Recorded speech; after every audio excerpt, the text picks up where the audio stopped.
देश का संविधान। प्रधानमंत्री मोदी कहते हैं कि देश बाबा साहेब के संविधान से चलेगा। राहुल गांधी कहते हैं कि संविधान खतरे में है।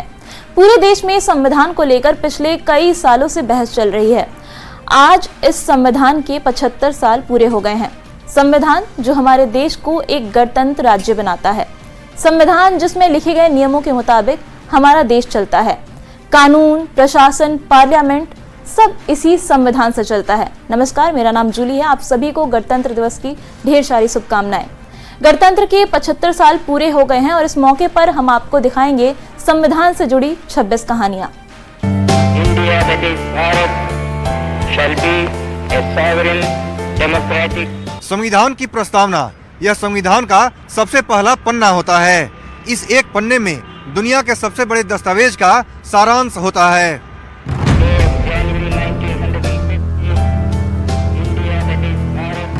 संविधान की प्रस्तावना हमारे संविधान का सबसे अहम हिस्सा है।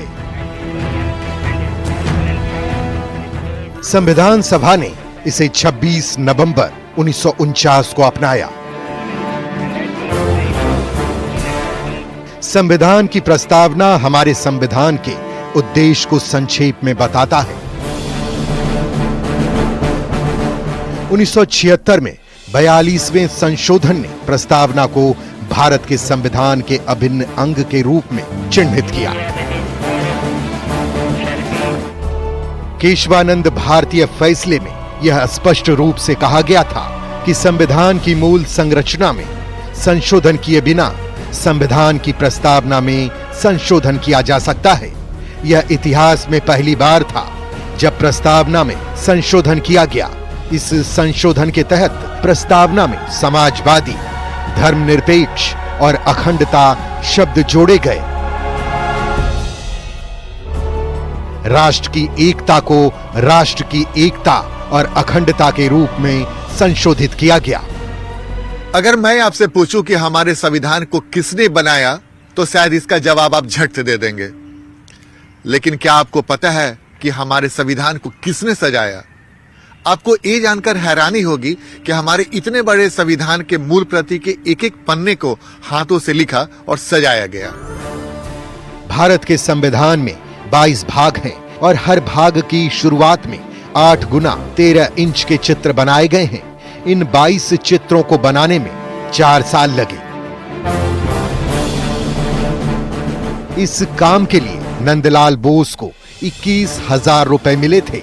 भारत के संविधान से जुड़ी एक और रोचक जानकारी यह है कि इसकी मूल प्रति टाइपिंग या प्रिंट में उपलब्ध नहीं है। संविधान की मूल प्रति हिंदी और अंग्रेजी में हाथ से लिखी गई है। इसे प्रेम बिहारी रायजादा ने लिखा है। रायजादा ने पेन होल्डर निब से संविधान के हर पन्ने को बहुत ही खूबसूरत इटैलिक अक्षरों में लिखा है। भारत का संविधान सबसे लंबा है। पूरी दुनिया में अब तक इतना बड़ा लिखित संविधान किसी अन्य देश में नहीं बना। इसमें एक प्रस्तावना, 22 भाग और 448 अनुच्छेद और 12 अनुसूचियां हैं। संविधान भवन में सभा के 284 सदस्यों ने 24 जनवरी 1950 को इस पर हस्ताक्षर किए थे। इसके हर पन्ने को सजाने का काम शांति निकेतन के कलाकारों ने किया था। दुनिया का सबसे लंबा संविधान है भारत का संविधान। जाहिर सी बात है इसे बनाने में भी लंबा समय लगा होगा, 2 साल से भी अधिक समय। भारत के संविधान के निर्माण में 2 साल 11 महीने और 18 दिन लगे। यह प्रक्रिया 9 दिसंबर 1946 को शुरू की गई थी और यह 26 नवंबर 1949 को खत्म हुई। इस दौरान 165 दिनों के 11 सत्र आयोजित किए गए। संविधान का ड्राफ्ट जब पहली बार तैयार हुआ और बहस के लिए रखा गया तो अंतिम रूप देने से पहले इसमें 2000 से अधिक बार संशोधन किए गए थे। संविधान के कुछ प्रावधान 26 नवंबर 1949 को लागू हुए, जबकि इसका प्रमुख हिस्सा 26 जनवरी 1950 को लागू हुआ। इतने बड़े संविधान को लिखने में कितना खर्च आया होगा, क्या आप इसका अंदाजा लगा सकते हैं। 64 लाख रुपए। जी हां, आप इस किताब को देश की सबसे महंगी किताब भी कह सकते हैं। भारतीय संविधान को तैयार होने में 64 लाख रुपए का खर्च आया था। भारतीय संविधान को यूं ही नहीं तैयार किया गया। इसे लिखने से पहले दुनिया के 60 देशों के संविधान को पढ़ा और समझा गया। उसमें से जो बातें भारत के परिप्रेक्ष्य में बेहतर लगी, उन्हें शामिल भी किया गया। भारतीय संविधान की मूल प्रतियों को संसद की लाइब्रेरी में रखा गया है। संविधान की प्रतियां लंबे समय तक सुरक्षित रहें, इसके लिए उन्हें हीलियम से भरे केस में रखा गया था। संविधान की मूल प्रति को कलम से लिखा गया, जिसे इंग्लैंड से मंगाई गई। पूरा संविधान लिखने में 432 नीमें घिस गई। संविधान को लिखने का काम प्रेम बिहारी नारायण रायजादा को सौंपा गया। वह पेशे से एक कैलीग्राफिस्ट थे। प्रेम बिहारी ने यह कला अपने दादा से सीखी थी। उन्हें संविधान लिखने की जिम्मेदारी भारत के पहले प्रधानमंत्री जवाहरलाल नेहरू ने सौंपी थी। इसके लिए जब उनसे इसका मेहनताना पूछा गया तो उन्होंने पैसे लेने से साफ इनकार कर दिया था। संविधान को लिखने में 432 निब घिस गई थी। इन्हें इंग्लैंड से मंगवाया गया था। निब को होल्डर में लगाकर पेन बनाया गया और स्याही में डुबोकर संविधान लिखा गया।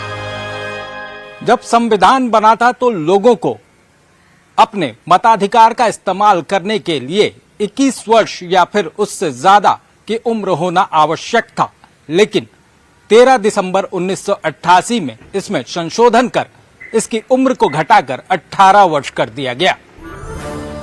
यह प्रपोजल उस समय के जल संसाधन मंत्री बी शंकरानंद ने पार्लियामेंट में पेश किया था।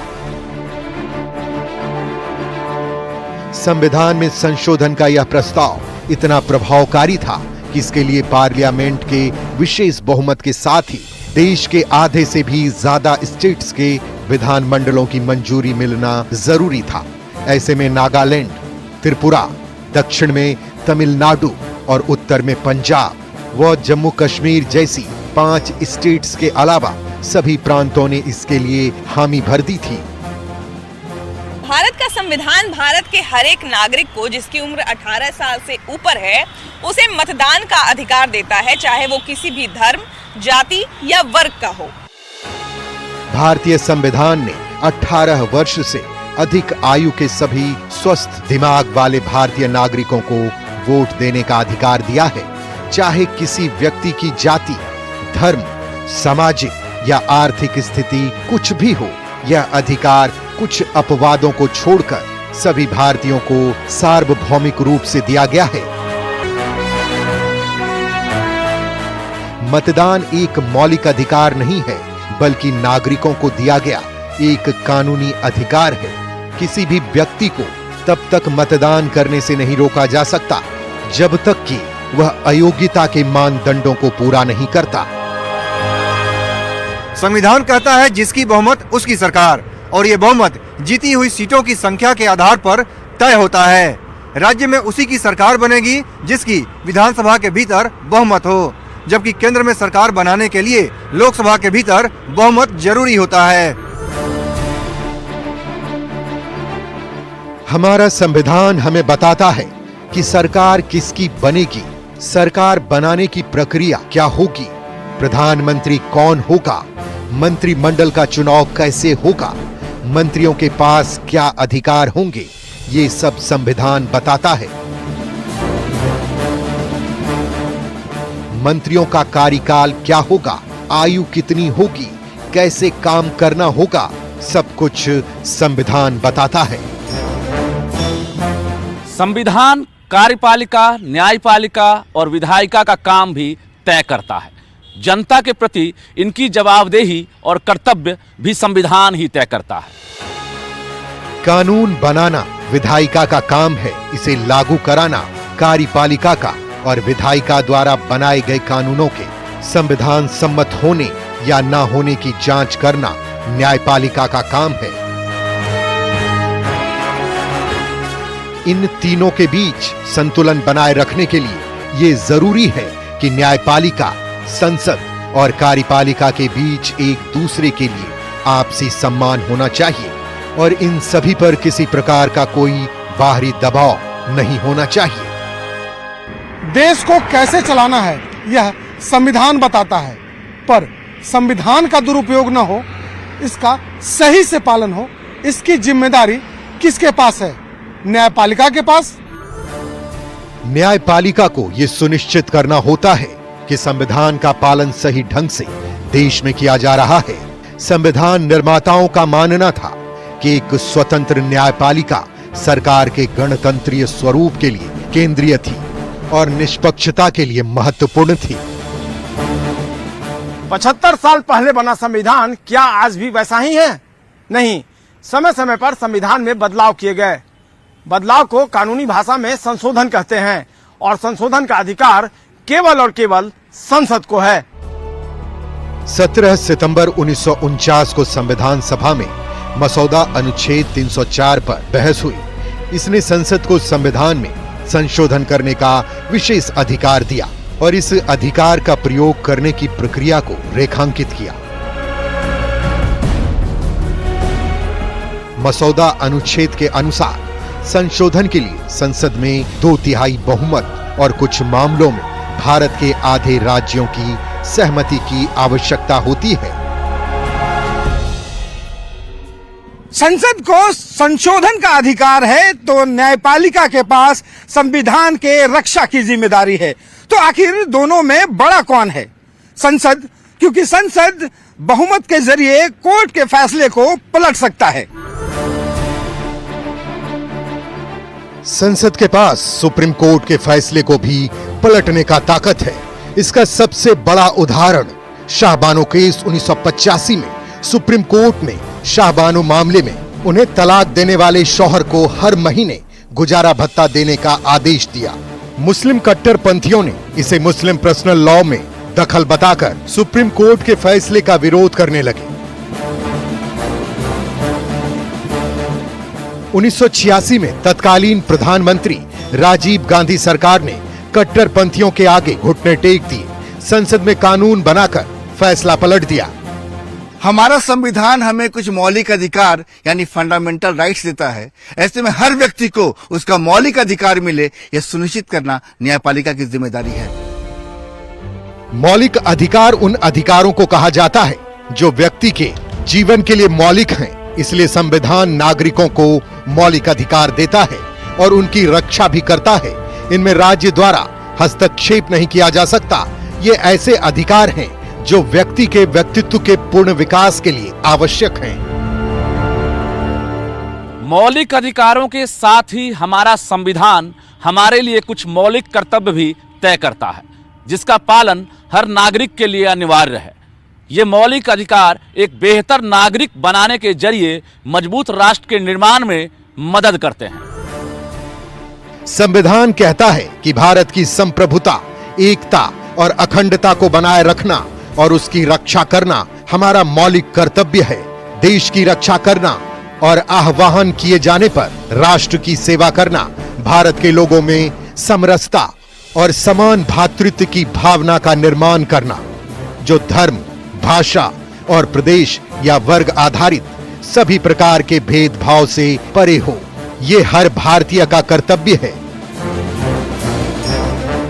हमारा संविधान हमें अभिव्यक्ति की आजादी देता है, यानी हम अपने विचार, अपनी राय को बिना किसी डर, बिना किसी दबाव के व्यक्त कर सकते हैं। प्रेस और मीडिया के अधिकार भी इसी के तहत आते हैं। संविधान के अनुच्छेद 19 में कहा गया है कि किसी भी व्यक्ति के पास अभिव्यक्ति की स्वतंत्रता का अधिकार होगा, जिसके तहत वह किसी भी तरह के विचारों और सूचनाओं के आदान प्रदान की स्वतंत्रता होगी। संविधान हमें देश के किसी भी राज्य या केंद्र शासित प्रदेश में रहने की भी आजादी देता है। भारत का हर एक नागरिक किसी भी धर्म को अपनाने और उसके प्रचार करने का अधिकार रखता है। मसलन अगर कोई पैदाइश धर्म छोड़कर दूसरा धर्म अपनाना चाहता है तो इसके लिए भी आजाद होगा। अगर कोई किसी भी धर्म को नहीं मानना चाहता तो इसकी भी आजादी उसे मिलेगी। भारत में धर्म की स्वतंत्रता एक मौलिक अधिकार है, जिसकी गारंटी भारतीय संविधान के अनुच्छेद 25, 28 द्वारा दी गई है। इसके लिए भारतीय संविधान की प्रस्तावना में 1976 में संशोधन किया गया, ताकि भारत को स्पष्ट रूप से एक धर्मनिरपेक्ष राज्य घोषित किया जा सके। हमारा संविधान कहता है कि सरकार से बड़े होते हैं मौलिक अधिकार, यानी सत्ता में कोई भी हो, लेकिन नागरिकों के मौलिक अधिकारों का हनन नहीं किया जा सकता है। मौलिक अधिकार सबसे बड़े हैं, पर एक स्थिति ऐसी है जब इन्हें भी निलंबित किया जा सकता है। आपातकाल, राष्ट्रीय आपातकाल के दौरान 6 मौलिक अधिकारों को स्थगित किया जा सकता है। अनुच्छेद 19 में उल्लिखित 6 मौलिक अधिकारों को उस स्थिति में स्थगित किया जा सकता है जब युद्ध या विदेशी आक्रमण के आधार पर राष्ट्रीय आपातकाल की घोषणा की गई हो। इन्हें सशस्त्र विद्रोह यानी आंतरिक आपातकाल के आधार पर स्थगित नहीं किया जा सकता है। हमारा संविधान हमें आजादी देता है कि हम किसी भी भाषा को बोले, देश के किसी कोने में भी रहें और किसी भी धर्म का पालन करें, पर इसमें किसी तरह का भेदभाव करने की इजाजत हमारा संविधान नहीं देता है। हमारा संविधान देश के हर नागरिक को समान मानता है। संविधान के आर्टिकल 15 के मुताबिक आप किसी भी व्यक्ति से धर्म, जाति, लिंग या जन्म स्थान के आधार पर भेदभाव नहीं कर सकते हैं। राज्य किसी नागरिक से केवल धर्म, मूल वंश, जाति, लिंग, जन्म स्थान या इनमें से किसी भी आधार पर किसी तरह का कोई भेदभाव नहीं करेगा। भारत जब आजाद हुआ तब कई जातियां और वर्ग काफी पिछड़े हुए थे, आर्थिक, सामाजिक और शैक्षणिक रूप से। स्वतंत्र भारत में इन्हें समान अधिकार और अवसर मिल सके, इसीलिए हमारे संविधान में आरक्षण का प्रावधान किया गया। भारत की केंद्र सरकार ने उच्च शिक्षा में 27% आरक्षण दे रखा है और विभिन्न राज्य आरक्षणों में वृद्धि के लिए कानून बना सकते हैं। वैसे तो सर्वोच्च न्यायालय के फैसले के अनुसार 50% से अधिक आरक्षण नहीं दिया जा सकता, लेकिन राजस्थान जैसे कुछ राज्यों ने 68% आरक्षण का प्रस्ताव रखा है, जिसमें अगड़ी जातियों के लिए 14% आरक्षण भी शामिल है। हमारा संविधान कठोर भी है और लचीला भी। कठोर संविधान में बहुत मुश्किल से संशोधन किया जा सकता है, जबकि लचीले संविधान में संशोधन आसानी से हो जाता है। हमारा संविधान बीच का रास्ता अख्तियार करता है। भारत के संविधान में संशोधन की एक निश्चित प्रक्रिया है। यह प्रक्रिया ना तो बहुत ज्यादा कठोर है और ना ही बहुत ज्यादा लचीला। यह अनूठी विशेषता इसे बदलती परिस्थिति के अनुकूल होने के साथ साथ मौलिक सिद्धांतों के लिए स्थिरता और सुरक्षा भी देती है। संविधान में संशोधन का प्रावधान तो है, पर इसे किस हद तक बदला जा सकता है? कानून कहता है कि संविधान के मूल ढांचे में कोई छेड़छाड़ नहीं की जा सकती। सुप्रीम कोर्ट ने कहा कि संसद के पास संविधान के अनुच्छेद 368 के तहत संशोधन का अधिकार तो है, लेकिन संविधान की मूल बातों से छेड़छाड़ नहीं की जा सकती। अदालत ने कहा कि संविधान के हर हिस्से को बदला जा सकता है, लेकिन उसकी न्यायिक समीक्षा होगी ताकि यह तय हो सके कि संविधान का आधार और ढांचा बरकरार है। अगर आपसे पूछा जाए कि सरकार कहां से चलती है, तो शायद आप कहेंगे संसद से, पर सांसद एक प्रतिनिधि मात्र होते हैं। वो गांव-गांव नहीं जा सकते, ऐसा संभव नहीं है। गांव-गांव तक सरकारी तंत्र को मजबूत बनाने के लिए पंचायती राज व्यवस्था है। 1993 में संविधान के 73वें संशोधन द्वारा पंचायती राज व्यवस्था को संवैधानिक मान्यता मिली थी। इसका उद्देश्य था देश की करीब 2.5 लाख पंचायतों को अधिक अधिकार प्रदान कर उन्हें सशक्त बनाना, और उम्मीद थी कि ग्राम पंचायतें स्थानीय जरूरतों के अनुसार योजनाएं बनाएंगी और उन्हें लागू करेंगी। वैसे तो हमारे देश के प्रधानमंत्री सबसे बड़े नेता होते हैं, क्योंकि उन्हें जनता ने खुद चुना होता है। पर हमारे देश में सबसे बड़ा संवैधानिक पद होता है राष्ट्रपति का, और इस पद के साथ उन्हें कई विशेष अधिकार भी हासिल हैं। राष्ट्रपति की शक्तियां भारत के संविधान के तहत महत्वपूर्ण होती हैं। इसमें कार्यकारी, विधायी, न्यायिक, सैन्य और विवेकाधीन शक्तियां शामिल हैं। राष्ट्रपति को संसद की बैठक बुलाने, विधेयकों पर हस्ताक्षर करने, न्यायाधीशों की नियुक्ति करने का अधिकार होता है। वे राष्ट्रीय सुरक्षा और आपातकाल की घोषणाएं भी कर सकते हैं। संविधान का अनुच्छेद 32 इसे संविधान की आत्मा और हृदय की उपमा दी है बाबा साहब अम्बेडकर ने, क्योंकि यह अनुच्छेद दरअसल नागरिकों को उनके मौलिक अधिकार की सुरक्षा का अधिकार देता है। Doctor B R. अम्बेडकर ने भारतीय संविधान के अनुच्छेद 32 को इस दस्तावेज का हृदय और आत्मा कहा है। यह किसी भी नागरिक को किसी भी मौलिक अधिकार का उल्लंघन होने की स्थिति में उसे बरकरार रखने के लिए सर्वोच्च न्यायालय में शिकायत दर्ज करने का अधिकार देता है। संवैधानिक उपचार का अधिकार इसका दूसरा नाम है।